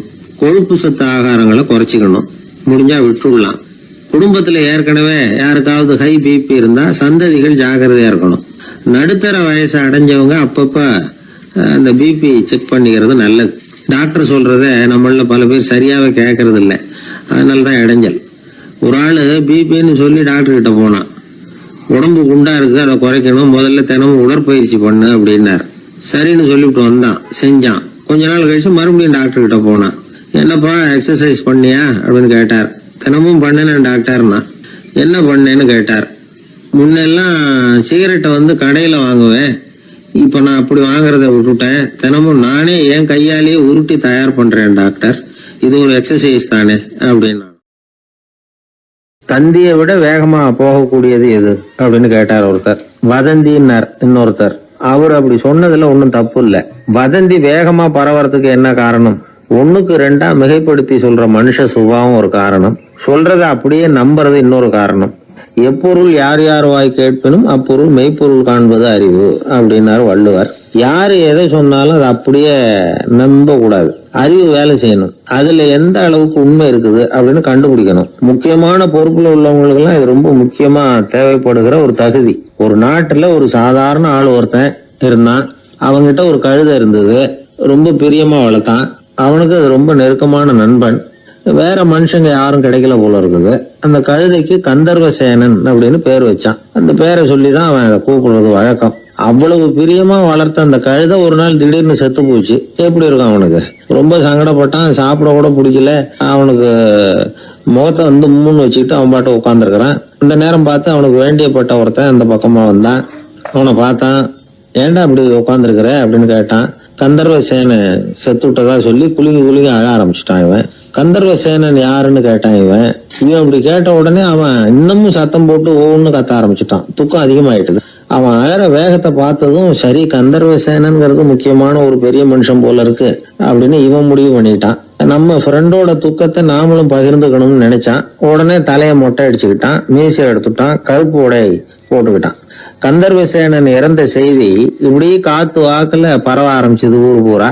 ஊர்ல உள்ளவங்க எல்லாம் இந்த செய்தியை கேட்டதும் அவங்களும் தலையை மொட்டை அடிச்சுக்கிட்டு கருப்பு துணி போட்டுக்க ஆரம்பிச்சுட்டாங்க. ஒரே நாள்ல நகரம் பூராவும் துக்கத்துல ஆழ்ந்து போச்சு. எங்க பார்த்தாலும் மொட்டை தலை, கருப்பு துணி. அந்த நாட்டு அமைச்சர் இதை பார்த்தார். ஜனங்கள்லாம் வருத்தமா இருக்கிறாங்களே அப்படின்னு நினைச்சு சில பேரை கூப்பிட்டு விசாரிச்சார். என்ன விஷயம் அப்படின்னு. கந்தர்வசேனன் செத்துட்டார், அதனாலதான் இப்படி துக்கம் அனுஷ்டிக்கிறோம் அப்படின்னாங்க. அவராவது கொஞ்சம் யோசனை பண்ணி பார்த்திருக்கலாம்ல. கந்தர்வசேனன்னு சொல்றீங்களே, யார் அது அப்படின்னு விசாரிக்கலாம்ல. விசாரிக்கல. மக்கள் துயரத்துல நாமளும் பங்கு எடுத்துக்கணும் அப்படின்னு தான் அவர் நினைச்சார். அவரும் உடனே மொட்டை அடிச்சுக்கிட்டு கருப்பு சட்டை போட்டு ஆரம்பிச்சுட்டார். அமைச்சர் இப்படி இருக்காருங்கிற செய்தி அரசருக்கு எட்டுச்சு. அவர் என்ன பண்ணாரு, அவரும் மொட்டை போட்டுக்கிட்டு தூக்கம் அனுஷ்டிக்க ஆரம்பிச்சுட்டார். அன்னைக்கு ராத்திரி ராஜா மொட்டை தலையோட அந்த புறத்துக்கு வர்றார், முகத்தை முன்னு வச்சுக்கிட்டு. ராணி பார்த்தாங்க. என்னங்க இது, என்ன விஷயம், உங்க துக்கத்துக்கு என்ன காரணம்னு கேட்டாங்க. ராஜா ரொம்ப கவலையோட, கந்தர்வசேனன் செத்துட்டாராம், ஜனங்கள்லாம் வருத்தத்துல இருக்கிறாங்க, அதனால நானும் அவங்களோட துக்கத்துல பங்கெடுத்துக்கிறேன், ஒரு ராஜாவோட கடமை இல்லையா அது அப்படின்னார். அது சரி, கந்தர்வசேனன் யாரு, உங்க அப்பாவா அண்ணனா, எதுக்காக தலையை மொட்டை அடிச்சிங்க அப்படின்னு கேட்டாங்க ராணி. அதுக்கப்புறம் தான் ராஜா யோசிக்க ஆரம்பிச்சார். ஆமா, அதுவும் சரிதானே, நாம என்னத்துக்கு அவசரப்பட்டு இப்படி பண்ணோம் அப்படின்னு சொல்லி நினைச்சுக்கிட்டு அதுக்கப்புறம் அமைச்சரை கூப்பிட்டார். அப்புறம் விவரம் கேட்டார். யாருங்க இது கந்தர்வசேனங்கிறது யாருன்னு கேட்டார். அவரும் அதுக்கப்புறம் தான் யோசிக்க ஆரம்பிச்சார். அவரு ஜனங்களை கூப்பிட்டு விசாரிச்சார். ஒவ்வொருத்தரா விசாரிச்சுக்கிட்டே கடைசியா அந்த ஆளுகிட்ட போய் சேர்ந்தாங்க. கந்தர்வசேனன் யாருன்னு கேட்டாங்க. என்னோட கழுதைன்னாங்க. ராஜாவும் மந்திரியும் தலையை தொங்க போட்டுக்கிட்டாங்க. எல்லாரும் சொல்றதையும் கண்ணை மூடிட்டு நம்ப ஆரம்பிச்சா கதை இப்படிதான் போய் முடியும். இந்த காலத்துல எல்லாம் சில பேர் சொல்ற விஷயம் கப்சா மாதிரி இருக்கும், ரீல் விடுறார் அப்படின்னு நினைப்போம். ஆனா அதுலயும் உண்மை இருக்கும். ஒருத்தர் ரொம்ப பெருமையா சொன்னார், சார் 10 பேர் ஒரே குடையில வந்தோம் சார், ஒரு சொட்டு தண்ணி கூட எங்க யார் மேலயும் படல சார் அப்படின்னார். 10 பேர் ஒரே கூடையில வந்திருக்கிறாங்க, ஒரு சொட்டு தண்ணி கூட மேல படலையாம். பெருமையா சொன்னார். அது எப்படிங்கன்னு கேட்டோம். அவரு சொல்றாரு, ஏன்னா அப்ப மழையே பெய்யல சார் அப்படின்னாரு. ஒரு பெரிய இடத்து பொண்ணு, நிறைய படிச்சிருக்கிறா, பட்டங்கள் எல்லாம் வாங்கியிருக்கிறா, வேலைக்கு எதுக்கும் போகல, அதுக்கு அவசியமும் இல்லை, வசதியான குடும்பம். அந்த பொண்ணுக்கு பொழுதுபோக்கு என்ன தெரியுமா? பத்திரிகை படிக்கிறது, தொலைக்காட்சி பார்க்கறது, வானொலி கேட்கறது, இதுதான் பொழுதுபோக்கு. முக்கியமா அதுல வர்ற விளம்பரங்களை கவனிக்கிறது. சந்தைக்கு ஏதாவது புதுசா பொருள் வந்திருந்தா உடனே காரை எடுத்துட்டு போக வேண்டியது, அதை வாங்கிட்டு வந்துட வேண்டியது. ஒரு நாள் அது மாதிரி ஒரு விளம்பரம் கண்ணில் பட்டது. புதுமையான சமையல் செய்யக்கூடிய சாதனம் ஒன்று வந்திருக்கிறதாக செய்தி. உடனே அதை வாங்கணும்னு ஆசை. வழக்கம் போல அன்னைக்கு சாயந்தரமே காரை எடுத்துட்டு புறப்பட்டா. பார்த்தா விலை அதிகம்தான், இருந்தாலும் அதை பத்தியெல்லாம் கவலைப்படல. அதிக விலை கொடுத்து அந்த சமையல் இயந்திரத்தை வாங்கிட்டு வந்துட்டா. ஒரு பெரிய அழகான அட்டைப்பெட்டிக்குள்ள அது இருந்தது. துண்டு துண்டு பாகங்களா அதுக்குள்ள அடுக்கி வைக்கப்பட்டிருந்தது. அதை ஒன்னோட ஒன்று சேர்த்து முழு இயந்திரமா ஆக்கிய வேண்டியது நம்ம வேலை. அதெல்லாம் எப்படி ஒன்று சேர்க்கறது? அதுக்காக ஒரு கையேடு அது உள்ளே வச்சிருக்கிறாங்க. அந்த பொண்ணு வீட்டுக்கு வந்தா அட்டை போட்டியை பிரிச்சா, ஒவ்வொரு துண்டு பாகத்தை எடுத்து வெளியில வச்சா, பக்கத்துல அந்த விவர புத்தகத்தை வச்சுக்கிட்டா. அது பிரகாரம் அந்த பாகங்களை இணைச்சு பார்த்தா சரியா வரல. மறுபடியும் எல்லாத்தையும் பிரிச்சு பரப்பி வச்சுட்டு ஆரம்பத்துல இருந்து வர்றா. அப்பவும் சரியா வரல. சரி, நேரம் அந்த கடைக்கு போய் அங்கிருந்தே ஒரு ஆளை அழைச்சிட்டு வந்துருவோம் அப்படின்னு சொல்லி காரை எடுத்துட்டு அவ புறப்பட்டா. கடையில இருந்து ஒரு ஆளை கையோட அழைச்சிட்டு வந்தா. 2 பேரும் வந்து சேர்ந்தாங்க. அங்க அவங்களுக்காக ஒரு ஆச்சரியம் காத்துக்கிட்டு இருக்கு வீட்டுல. என்ன ஆச்சுன்னா, அந்த சமையல் இயந்திரம் அழகா கோக்கப்பட்டு அங்க இருக்குது. அது மட்டும் இல்ல, அதுல சமையல் வேலையும் நடந்துகிட்டு இருக்குது. யார் அதை பண்ணது? அவளுக்கு ஆச்சரியம். சமையல் வேலை செய்கிற பணிப்பெண் அங்க வந்தா. வேலை செய்யறவோ, நான் தான் அதை செஞ்சேன்னா. அந்த பொண்ணுக்கு படிக்க தெரியாது, பள்ளிக்கூடத்துக்கே போனதில்லை, சமைக்க தெரியும், அவ்வளவுதான். படிப்பறிவு இல்லாத காரணத்தினால அந்த குறிப்பு புத்தகத்தையும் அவளால படிச்சிருக்க முடியாது. எப்படி இதை பொறுத்தனே அப்படின்னு ரொம்ப ஆச்சரியமா கேட்டாவோ. அந்த விவரம் தெரியாத பொண்ணு, பணி பொண்ணு சொல்றா, படிப்பறிவு இல்லாத போது மூளையை பயன்படுத்த வேண்டிய கட்டாயம் ஏற்படுது, வேற ஒண்ணும் இல்லை அப்படின்னாலாம். படிப்பு மூலமா அறிவை சேகரிச்சுக்கலாம், புத்திசாலித்தனத்தை சேகரிக்க முடியாது. தகவல் அறிவுங்கிறது ஞானம் ஆகாது அப்படின்னு சொல்லுவாங்க. அதுதான் இதுல முக்கியம். நம்மளும் ஒருத்தன் ரயில்ல பிரயாணம் பண்ணா, ராத்திரி பூரா பயணம், விடிஞ்சதும் பார்த்தா அவன் போட்டியே காணல, யாரை திருடிட்டு போட்டாங்க. அதுக்காக இவன் கவலைப்படணும்ல, கவலைப்படல, சிரிச்சுக்கிட்டு இருக்கிறான். எதிரில் இருந்தவர் கேட்டார், ஏங்க பெட்டியை அவனோ எடுத்துட்டு போட்டானே, அதுக்காக கவலைப்படலையா நீங்க அப்படின்னாரு. நான் எதுக்காக கவலைப்படணும், அதோட சாவி என்கிட்ட தானே இருக்கு அப்படின்னு நானா. இவன் ஒரு பெரிய ஆறு, அதை கடந்து அடுத்த பக்கம் போகணும். இந்த பக்கம் 8 பேர் நின்றுட்டு இருக்கிறாங்க. 8 பேரும் சேர்ந்து ஒரு குழுவா வந்திருக்கிறாங்க. இவங்க எல்லாருமே பண்டிதர்கள், குருமார்கள், அதாவது அறிவாளிகள். இவங்க எல்லாரும் அந்த ஆற்றை கடந்து அடுத்த கரைக்கு போகணும். அப்புறம் அங்க இருந்து பக்கத்துல இருக்கிற ஒரு ஊருக்கு போய் சேரணும். கரை ஓரமா ஒரு படகு கட்டி கிடந்தது. அதுல ஏறி உக்காந்தாங்க. அது மூலமா அடுத்த கரைக்கு போய் சேர்ந்தாங்க. அங்க போய் கரையேறின உடனே அவங்களுக்குள்ள ஒரு விவாதம். அறிவாளிகள் இல்லையா, அதனால ஒருத்தர் சொன்னார், இந்த படகு நமக்கு உதவி செஞ்சிருக்குது, அது செஞ்ச உதவி மூலமா தான் நாம 8 பேரும் இந்த ஆற்றை கடந்து இந்த பக்கம் வந்திருக்கிறோம். இது செஞ்சிருக்கிற உதவிக்கு நாம நன்றி செலுத்தணும், பதில் மரியாதை செய்யணும். அதை எப்படி செய்யறது அப்படின்னார். இன்னொருத்தர் அதுக்கு ஒரு யோசனை சொன்னார். நமக்கு உதவி செஞ்சிருக்கிற இந்த படகுக்கு மரியாதையும் நன்றியும் செலுத்துகிற முறையில அதை நாம எல்லாரும் நம்ம தலைமையில சுமந்துகிட்டு போறதுதான் நியாயம். ஏன்னா நம்ம அது சுமந்தது இல்லையா, அதுக்கு பதிலா நாம அதை சுமக்கணும், அதுதான் சரியான நன்றியா இருக்கும் அப்படின்னார். இதுதான் சரியான யோசனைன்னு எல்லாரும் ஒத்துக்கிட்டாங்க. அவ்வளவுதான். உடனே அந்த படகை தூக்கி தலையில வச்சுக்கிட்டு 8 பேர் நடக்க ஆரம்பிச்சுட்டாங்க. அப்படியே அவங்க போக வேண்டிய கிராமத்துக்கு போய் சேர்ந்தாங்க. அந்த ஊர் மக்களுக்கு இது வேடிக்கையா இருந்தது. ஆச்சரியமா அவங்கள பார்த்தாங்க. ஏங்க எதுக்காக இப்படி செய்யறீங்க அப்படின்னு கேட்டிருக்கிறாங்க. படகுங்கிறது மனிதர்களை கரை சேர்க்கறதுக்காகத்தானே இருக்குது, நாம அதை எதுக்காக சுமக்கணும், அதை ஆற்றங்கரையிலேயே விட்டுட்டு வந்திருக்கலாமே அப்படின்னாங்க. இதுக்கு அந்த 8 பேர்ல ஒருத்தர் சொன்னாராம், என்ன இப்படி சொல்றீங்க, உங்களுக்கு நன்றி உணர்வே கிடையாதா? நீங்க நன்றி கெட்டவங்களா இருக்கிறீங்க, நாங்க நன்றி உடையவர்களா இருக்கிறோம். நன்றி உடைமை அப்படின்னா என்னன்னு எங்களுக்கு தெரியும், அதனாலதான் எங்களை கரை சேர்த்த படகுக்கு நாங்க நன்றி செலுத்துறோம். இந்த படகு எப்பவும் எங்க தலைமையிலதான் இருக்கும் அப்படின்னார். இது புத்தர் சொன்ன ஒரு கதை. வழி இருக்கு பாருங்க, அதையே முடிவுன்னு நினைச்சு வாழ்நாள் பூரா புடிச்சுக்கிட்டு மனிதர்கள் துன்பப்படுறாங்க அப்படிங்கறது அவருடைய கருத்து. ஒரு மனிதன் ஜபம் பண்றான், வழிபாடு பண்றான், அது மூலமா ஒரு விழிப்புணர்வு கிடைச்சுட்டுதுன்னு வச்சுக்கோங்க. அதுக்கப்புறம் எதுக்கு அந்த ஜபமும் வழிபாடும், தூக்கி எறிஞ்சிட வேண்டியதானே. ஆனா மனுஷன் அப்படி பண்றது இல்ல. வழிபாட்டையே லட்சியமா வச்சுக்கிட்டு அதையே கெட்டியா பிடிச்சுக்குவான். அந்த ஜபத்துக்கு அவன் ஒரு கைதி ஆயிடுறான். அதனால அதை விட்டுட்டு அவனால வெளியில வர முடியல. வழிபாடு மூலமா சாதிச்சுடலாம் அப்படின்னு நினைக்கிறது தப்பு அப்படிங்கிறார் ஓஷோ. ஜபம்ங்கிறது ஒரு முள். காலில் குத்துன முள்ளை எடுக்கிறதுக்கு இன்னொரு முள்ளை பயன்படுத்துறோம். முள்ளை எடுத்தாச்சு, அப்புறம் என்ன, 2 முள்ளையும் வீசி எறிஞ்சிட வேண்டியது தானே. 2 முள்ளுக்குமே இனிமே பிரயோஜனம் இல்லை. பழைய முள் இருந்த இடத்துல புதிய முள்ளை குத்தி வச்சா வலிதான் தொடரும். அப்படி செய்யறவன் முட்டாள். ஆனா இப்படிப்பட்ட முட்டாள்களுக்கு உலகத்துல பஞ்சமே இல்லைங்கிறார் அவர். அதனால வழிபாடு ஜபம் அப்படின்னு எல்லாம் சொல்றோமே, அதையெல்லாம் கூட விழிப்புணர்வோட பயன்படுத்தணும். நம்ம ஆள் ஒருத்தன், அவன் என்னன்னா காலில் ஒரு முள்ளை தைச்சுக்கிட்டான், இன்னொரு முள்ளால அதை எடுத்துக்கிட்டு இருக்கிறான். ரொம்ப நேரமா முயற்சி பண்ணிட்டு இருந்தான். கடைசியா அப்பாடா எடுத்தாச்சு அப்படின்னு சொல்லிவிட்டு மறுபடியும் முள் எடுக்க ஆரம்பிச்சான். என்னப்பா அதுதான் முள்ளை எடுத்துட்டிய, அதுக்கப்புறம் என்னத்துக்கு முயற்சி பண்ணிட்டு இருக்கிறேன்னு கேட்டாங்க. இதுக்கு அவன் சொல்றான், ஏற்கனவே தச்சிருந்த முள்ளை எப்பவோ எடுத்துட்டேன், அதை எடுக்கிறதுக்காக உபயோகப்படுத்திக்கிட்டு இருந்தேனே இன்னொரு முள்ளு, அது இப்போ உள்ள மாட்டிக்கிட்டு இருக்குது, அதனாலதான் மறுபடியும் முதல்ல இருந்து ஆரம்பிக்கிறேன் அப்படின்னா. இப்படி வாழ்க்கையில முதல்ல இருந்து ஆரம்பிக்கிறவர்களும் அதிகம், முதல்லயே இருந்துகிட்டு இருக்கிறவங்களும் அதிகம்.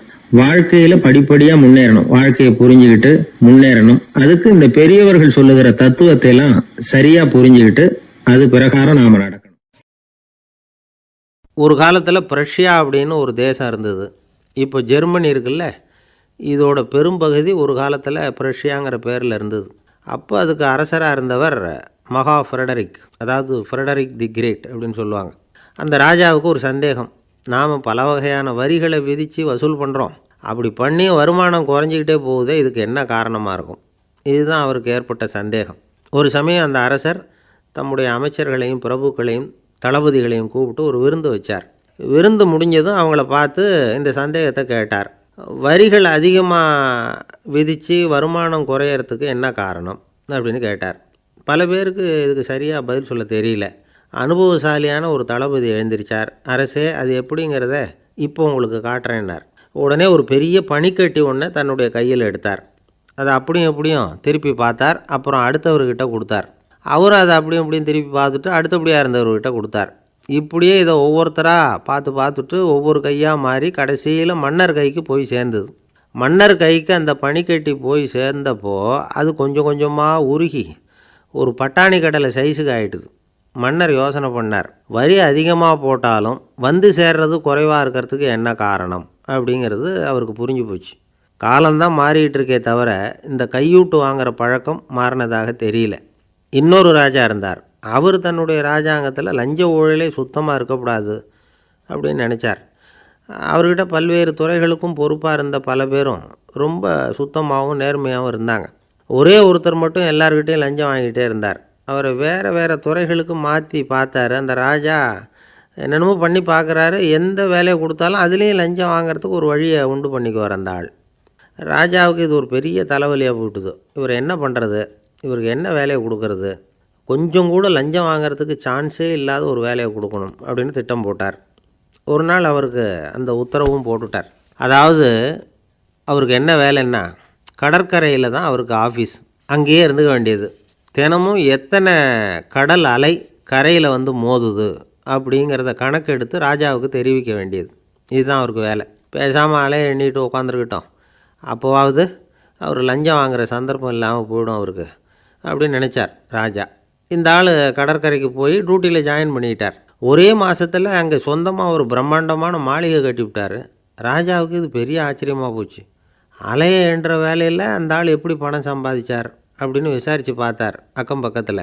அந்த ஆள் என்ன பண்ணியிருக்கிறாருன்னா, கடற்கரையில் போய் பொறுப்பை ஏற்றுக்கிட்ட உடனே அங்கே இருந்த மீனவர்கள்கிட்ட எல்லாம் இந்த கரையில் வந்து ஒரு நாளில் வந்து மோதுகிற அலைகள் எத்தனை அப்படின்னு கேட்டிருக்காரு. அது எப்படிங்க தெரியும்னு இருக்காங்க அவங்க. தினமும் அந்த எண்ணிக்கை தெரியணும். நம்ம ராஜாவுக்கு தினமும் அறிக்கை அனுப்பணும், டெய்லி ரிப்போர்ட்டு. தவறுனா நீங்கள் இந்த கடலில் போய் மீன் பிடிக்கிறதுக்கு ராஜாவோட அனுமதி கிடைக்காது அப்படின்ட்டுருக்கார். உடனே மீனவர்களும் பயந்து போட்டாங்க. கடலுக்கு போகிறதுக்கு அனுமதி இல்லைன்னா பட்டினி கிடக்கிறது மாதிரி ஆகிடுமே.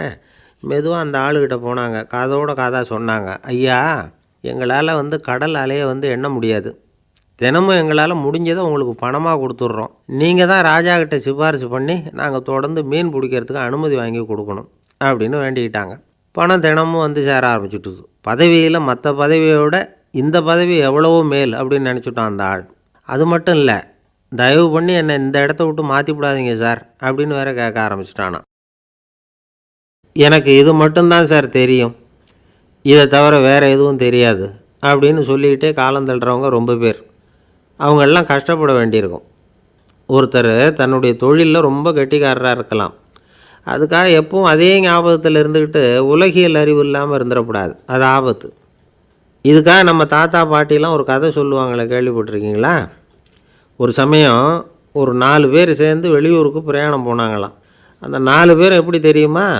ஒருத்தர் வேதாந்தி, இன்னொருத்தர் சங்கீத வித்வான், 3வது ஆள் வைத்தியர், 4வது ஆள் ஜோசியர்.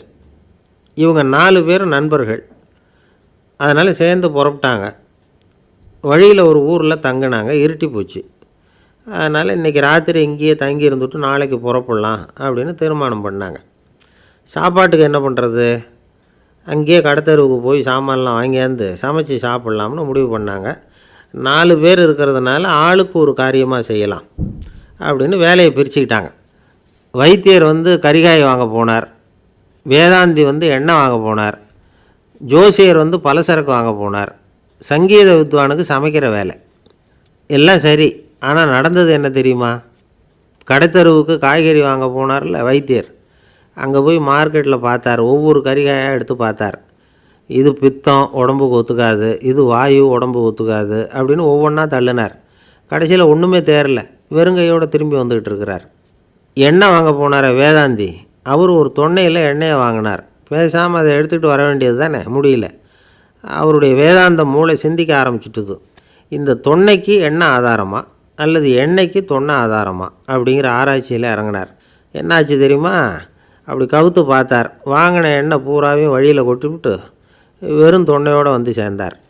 பலசரக்கு வாங்க போனார் ஜோசியர், அவர் ஒரு வழியில் பார்த்தாரு. வழியில் வந்தவங்களெல்லாம் அங்கங்கே ஒரு மரத்தடியில் உட்கார வச்சு அவங்களுக்கெல்லாம் ஆர்வம் சொல்ல ஆரம்பிச்சிட்டார். அப்படி ஒவ்வொருத்தராக சொல்லி முடிச்சுட்டு கடத்தருக்கு போய் சேர்ந்தார். இவர் அங்கே போய் சேர்றதுக்குள்ளே ரொம்ப நேரம் ஆகிட்டுது. கடையெல்லாம் பூட்டிவிட்டு போயிட்டாங்க. என்ன செய்கிறது? அவரும் வெறுங்கையோடு திரும்பி சேர்ந்தார். சரி, இவங்க கதை தான் இப்படி ஆச்சு. அங்கே சமைக்கிறதுக்காக உட்காந்துருந்தார் சங்கீத வித்வான், அவர் கதை என்னாச்சு தெரியுமா? அங்கே அவர் அடுப்பை பற்ற வச்சு ஒலையை கொதிக்க வச்சார். அதாவது ஒரு பானையில் தண்ணியை ஊற்றி அடுப்பில் வச்சார். அது கொதிக்க ஆரம்பிச்சிது.